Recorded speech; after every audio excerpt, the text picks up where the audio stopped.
हरे कृष्णा, राधे राधे। नमस्कार दोस्तों, आप सभी को अमल की एकादशी व्रत पारण की हार्दिक शुभकामनाएं। आज हम आप सभी को सुनाने जा रहे हैं तुलसी माता और एकादशी व्रत की कहानी।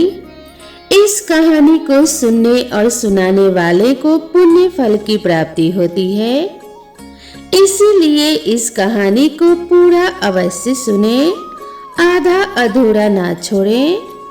आप सभी पर तुलसी माता की कृपा बनी रहे। तो चलिए इस कहानी को शुरू करते हैं।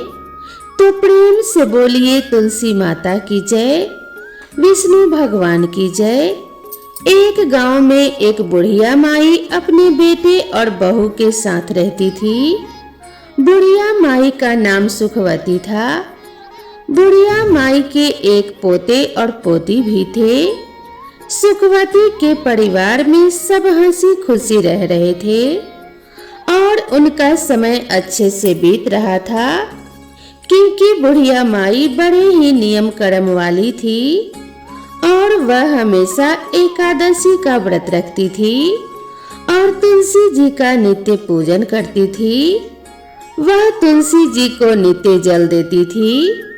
वह सुबह उठती तालाब पर जाती, स्नान करती और तुलसी जी की पूजा करती थी।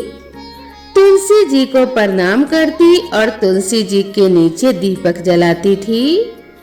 तुलसी जी की नियम से आरती करती थी। ऐसे ही बुढ़िया माई के दिन बीत रहे थे। सुखवती की जो सखियां थी, वह भी सुखवती के पास बैठकर कथा कहानी सुनती थी और अपना ज्ञान बढ़ाती थी। एक बार की बात है, सुखवती अपनी सखियों के साथ बैठी हुई थी। उसकी हम उम्र सहेलियां भी बैठी हुई थी, जो कि संख्या में 7-8 थी। साढ़े शाम के समय आपस में बातें कर रही थी। तब उनमें से एक बुढ़िया माई से कहने लगी कि सुखवती सखी, हम सोच रहे हैं कि क्यों न हम लोग द्वारिकाधीश चलें। द्वारिकाधीश की यात्रा करने का बड़ा मन हो रहा है। तो उनमें जितनी भी औरतें बैठी थी, जो कि सुखवती की सखी थी, सब कहने लगी, अरे यह तो बहुत अच्छी बात है। हमें अपने जीवन में द्वारिकाधीश के दर्शन जरूर करने चाहिए। इसीलिए चलो अब की बार हम सभी द्वारिकाधीश चलते हैं। जब सब सखियां पूछने लगी कि बुढ़िया माई तुम भी बताओ, क्या तुम चलोगी द्वारिकाधीश? उन सखियों में कुछ कम उम्र की भी थी, जो बुढ़िया को माई कहकर बुलाती थी। बुढ़िया माई का द्वारिकाधीश की यात्रा करने का बड़ा मन था। इसीलिए बुढ़िया माई कहने लगी, सखियों, पहले मैं अपने बेटे से पूछूंगी और तब मैं आप लोगों को बताऊंगी। बुढ़िया माई घर आ गई। बुढ़िया माई का जो बेटा था, वह अपना नौकरी करता था। जब वह शाम को घर आया तो बुढ़िया माई के जो पोते पोतियां थे, वे बुढ़िया माई के लिए खाना लेकर गए। तो बुढ़िया माई ने खाना खाने से इनकार कर दिया और कह दिया कि आज मेरा मन नहीं है।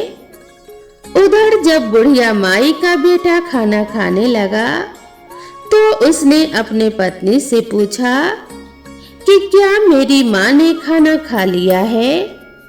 तब उसकी पत्नी कहने लगी, देखो जी, आपकी माँ ने आज खाना वापस भिजवा दिया और कहने लगी कि मेरा खाना खाने का मन नहीं है। यह सुनते ही बुढ़िया माई का बेटा, जिसका नाम मुरली था, वह अपनी माँ के पास गया और जाकर कहने लगा, माँ क्या बात है, आज तुमने खाना क्यों नहीं खाया? तब बुढ़िया माई कहने लगी, बेटा आज मेरा मन नहीं है। तब बेटा बोला, क्या माँ, आपकी कहीं तबीयत तो खराब नहीं है? अगर कोई परेशानी है तो मुझे बताओ, मैं अभी वैद्य जी के पास आपको लेकर चलता हूँ। तब बुढ़िया माई कहने लगी कि नहीं बेटा, मुझे कोई परेशानी नहीं है, बस मेरा मन द्वारिकाधीश की यात्रा करने का कर रहा है। तब बेटा बोला, माँ ऐसी बात है तो खुलकर बताओ, बात क्या है? तब बुढ़िया ने शाम को हुई अपनी सखियों के बीच की सारी बातें अपने बेटे को बता दी कि बेटा, मेरी 8-10 सखियां द्वारिकाधीश की यात्रा पर जा रही हैं और मेरा भी बड़ा मन है कि मैं भी द्वारिकाधीश की यात्रा पर जाऊं। इतनी बात सुनकर बेटा बोला, माँ तो कोई बात नहीं, इसमें इतना सोचने की क्या बात है, मैं तुम्हारा यात्रा पर जाने का प्रबंध कर देता हूँ, तुम यात्रा पर चली जाओ। तो बुढ़िया माई बेटे के मुंह से यह सुनकर बड़ी खुश हो गई और वह अपने द्वारिकाधीश का ध्यान करने लगी और कहने लगी कि बेटा, पर मेरी एक और चिंता है। तब बेटा बोला, माँ बताओ क्या बात है? और माँ बोली, बेटा, अगर मैं द्वारिकाधीश की यात्रा के लिए जाऊंगी तो कम से कम 4-5 दिन तो लग ही जाएंगे और फिर उसके बाद मेरी जो आंगन में तुलसी रखी है उसे कौन सींचेगा, उसकी पूजा कौन करेगा और कौन उसकी आरती उतारेगा? तब बेटा बोला, माँ तुम चिंता मत करो, वह सब तुम्हारी बहू कर लेगी, मैं उससे बोल दूंगा, वह तुम्हारी तुलसी जी की पूजा कर लेगी। अब बुढ़िया माई निश्चिंत हो गई और वह कहने लगी कि ठीक है बेटा। और अगली सुबह बुढ़िया माई की द्वारिकाधीश जाने की तैयारी होने लगी। बुढ़िया माई का बेटा अपनी पत्नी से बोला कि सुनो भाग्यवान, मेरी माँ द्वारिकाधीश की यात्रा पर जा रही है, इसीलिए मेरी माँ के लिए काजू बादाम के अच्छे से लड्डू बना दो ताकि रास्ते में मेरी माँ को कोई परेशानी ना हो। जो बुढ़िया की बहू थी वह मन ही मन सोचने लगी, मुझे तो एक दिन के लिए भी मायके जाने नहीं देते हैं, उनके काम बिगड़ते हैं। और अब देखो, बुढ़िया माई आराम से 4-5 दिन की यात्रा के लिए जा रही हैं। चलो यात्रा के लिए जा रही हैं वह तो ठीक है, अब इनकी पूजा पाठ का काम भी मुझे सौंप कर जा रही हैं। बुढ़िया की बहू कुछ कह तो नहीं पा रही थी, लेकिन उसने मन ही मन एक साजिश रची। उसने अपने पति से तो बोल दिया, ठीक है, मैं माँ के लिए गोंदगिरी और बादाम काजू के लड्डू बना दूंगी और उन्हें एक डब्बे में भर के माँ जी को दे दूंगी।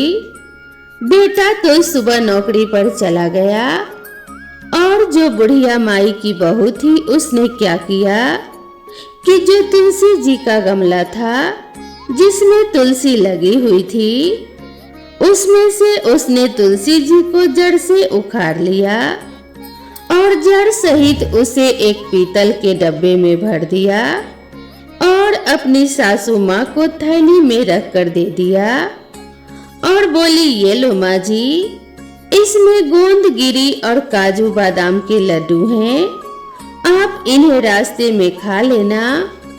और बुढ़िया माई अपने बेटा बहू को आशीष देती हुई अपनी तीर्थ यात्रा के लिए चलते समय अपनी बहू से बोली, बेटी मेरी तुलसी जी का ध्यान रखना।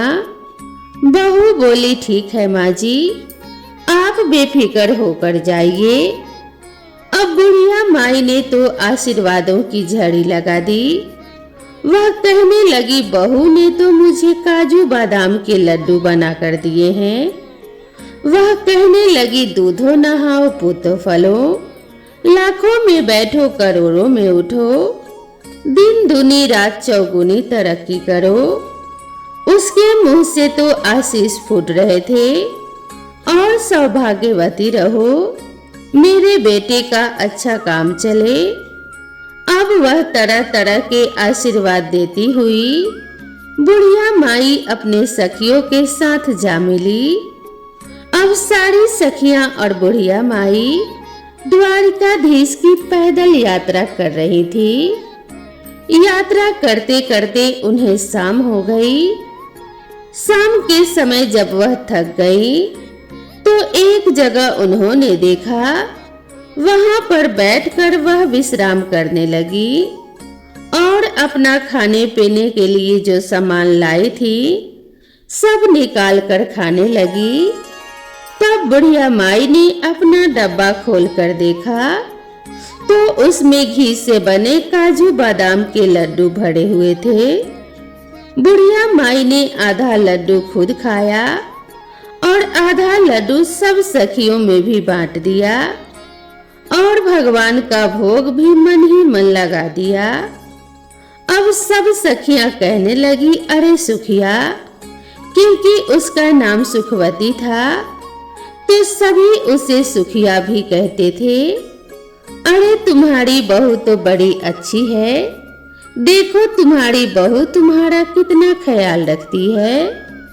तुम्हारी बहू ने तुम्हारे लिए घी के लड्डू बना कर दिए हैं और तुलसी माता को याद कर रही थी। चलते चलते अब वह सारी सखियां द्वारिकाधीश पहुंच गई।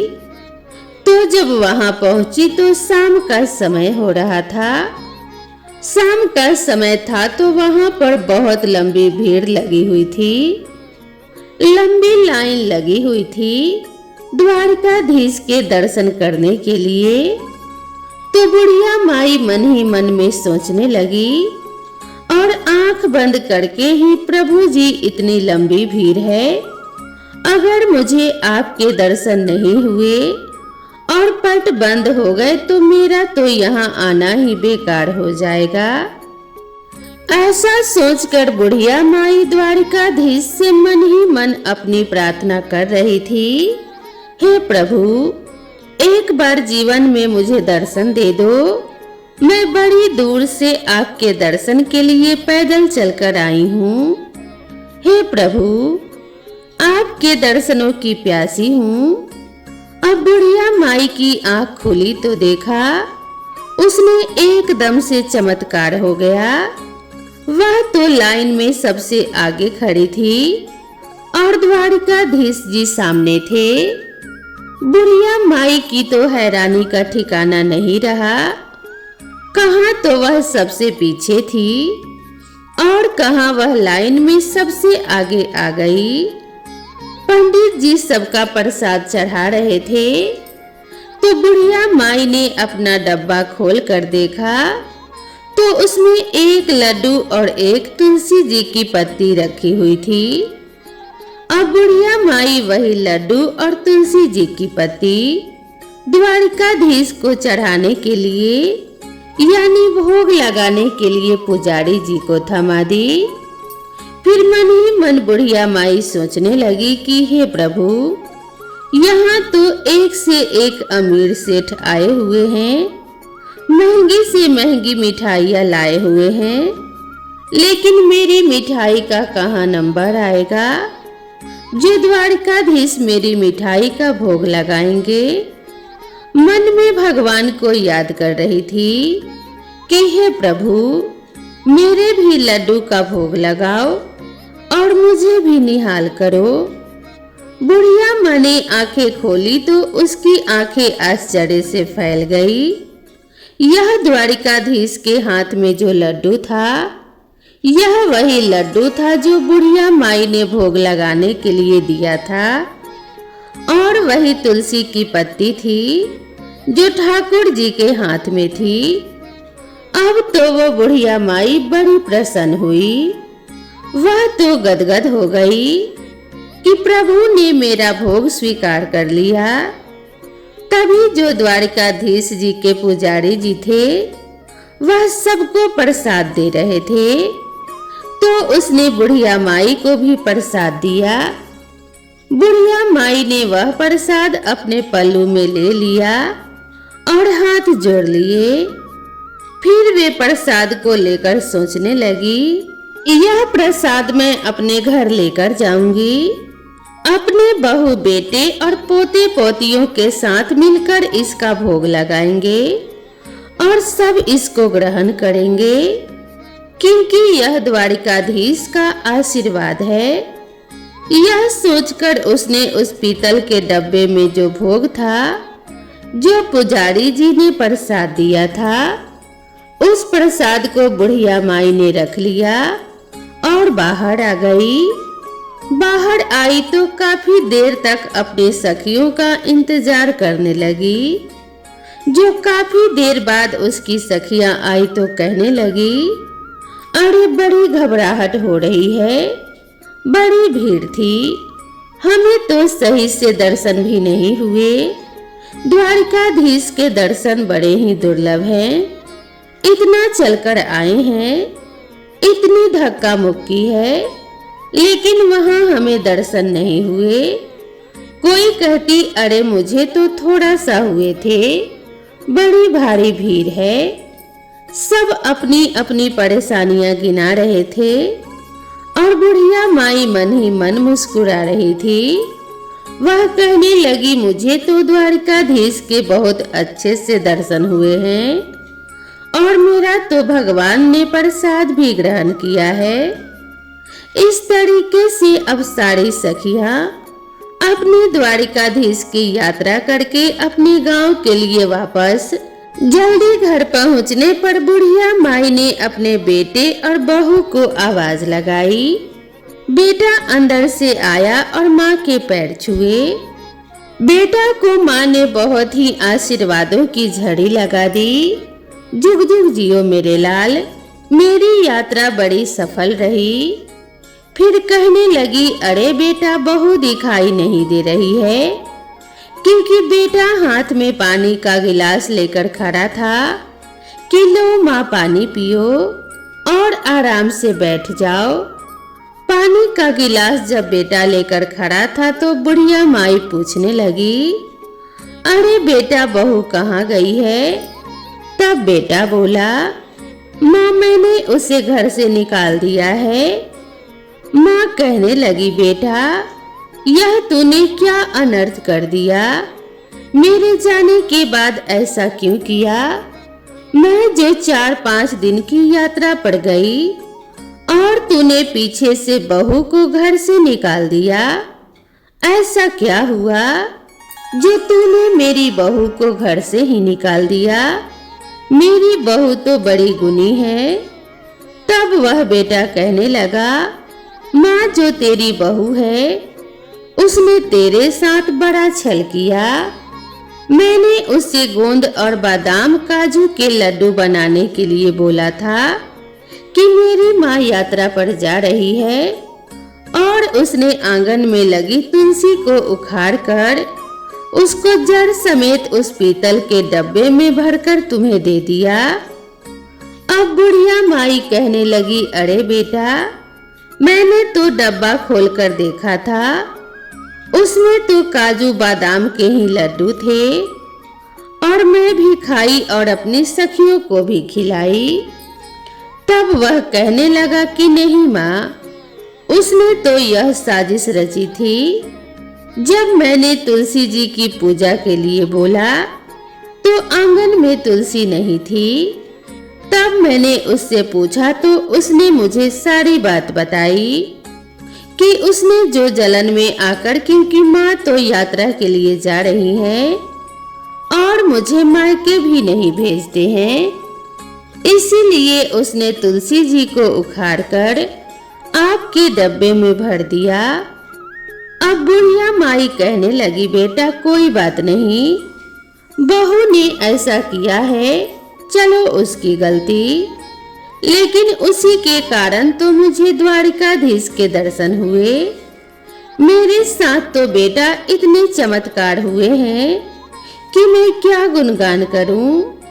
मैं तो भीड़ में सबसे पीछे खड़ी थी। तभी द्वारिकाधीश की कृपा से भीड़ में सबसे आगे हो गई।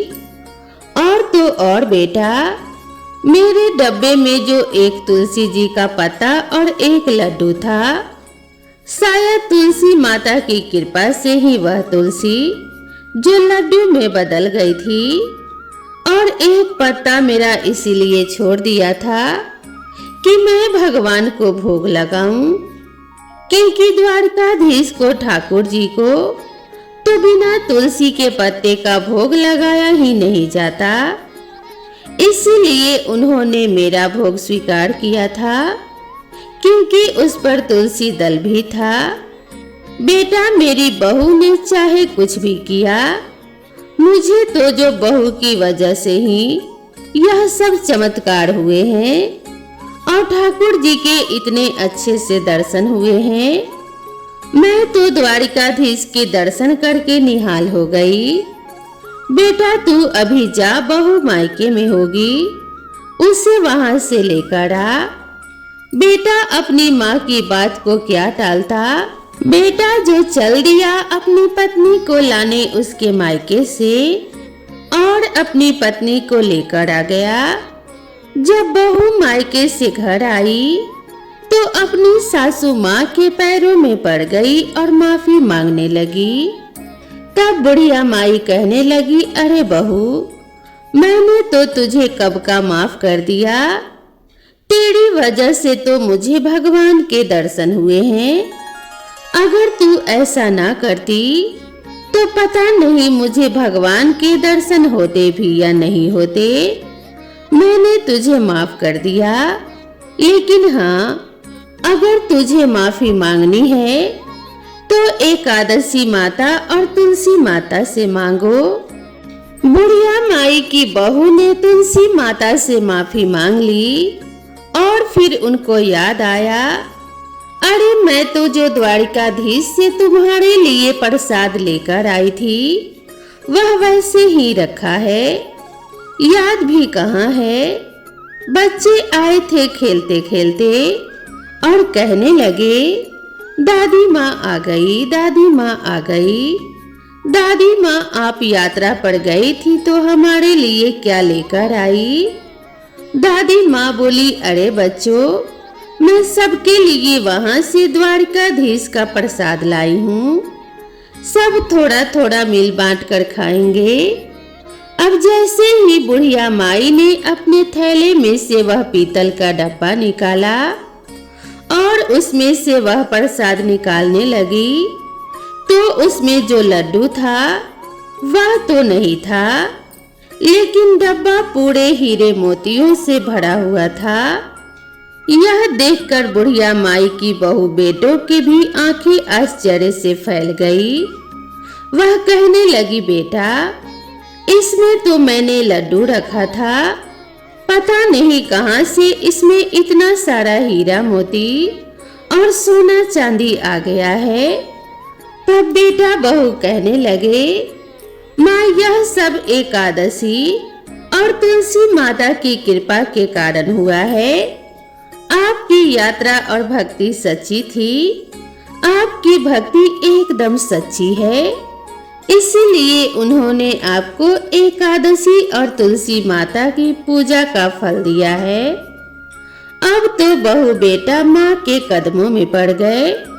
माँ बोली, बेटा मुझे छोड़, तुलसी माता के कदमों में पड़ो।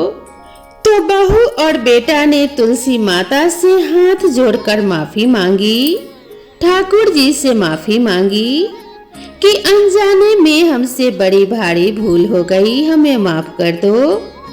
अब तो बहू बेटा भी अपनी माँ की तरह एकादशी व्रत रखने लगे और तुलसी जी को सींचने लगे, तुलसी जी की पूजा करने लगे। इस तरह से अब उनके खुशी खुशी दिन बीतने लगे। अब बुढ़िया माई के पास इतना धन हो गया था तो उसने गांव में कई काम करवाए, गरीबों की लड़कियों के विवाह करवाए।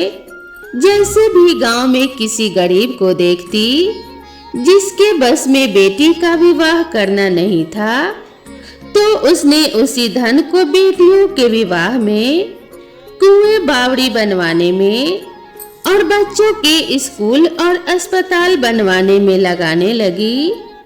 जितना बुढ़िया माई उस धन को लगाती, उतना ही बुढ़िया माई के घर में और धन बढ़ता जाता। बुढ़िया माई जब तक जीवित रही, उसने तुलसी माँ की कभी भी पूजा नहीं छोड़ी। जीते जी एकादशी का व्रत नहीं छोड़ा। हमेशा वह एकादशी का व्रत किया करती थी। तुलसी सींचती और इसी तरह से भक्ति करती। बुढ़िया माई बचपन से ही तुलसी जी की पूजा करती आई थी और मरने के बाद भी तुलसी माता और एकादशी माता की कृपा से बुढ़िया माई को मोक्ष की प्राप्ति हुई। बहू बेटा के भी अच्छे दिन बीत रहे थे। वह भी अपनी बहू बेटों के साथ खुशी खुशी रह रहे थे। उनके बच्चों के विवाह हो गए थे। उनके साथ बुढ़िया माई के बहू बेटे का जीवन सुख से बीतने लगा। हे तुलसी माता, हे एकादशी माता, हे भगवान विष्णु, जैसी आपने जो बुढ़िया माई पर कृपा करी, वैसे ही जो यह कहानी सुन रहे हैं और जो यह कहानी कह रहे हैं, उन पर भी अपनी कृपा करना। बोलो तुलसी माता की जय, बोलो एकादशी माता की जय, बोलो भगवान विष्णु की जय। तो दोस्तों, आप सभी को ये कहानी कैसी लगी, कृपया कमेंट करके जरूर बताएं। वीडियो पसंद आया हो तो वीडियो को एक लाइक जरूर करें और चैनल पर पहली बार आए हैं तो चैनल को सब्सक्राइब करना बिल्कुल ना भूलें। तो दोस्तों, मिलते हैं इसी तरह की नई कथा और नई कहानी के साथ। भगवान विष्णु और माता लक्ष्मी की कृपा आप सभी के ऊपर बनी रहे। तो मिलते हैं इसी तरह की नेक्स्ट वीडियो में। तब तक के लिए राधे राधे।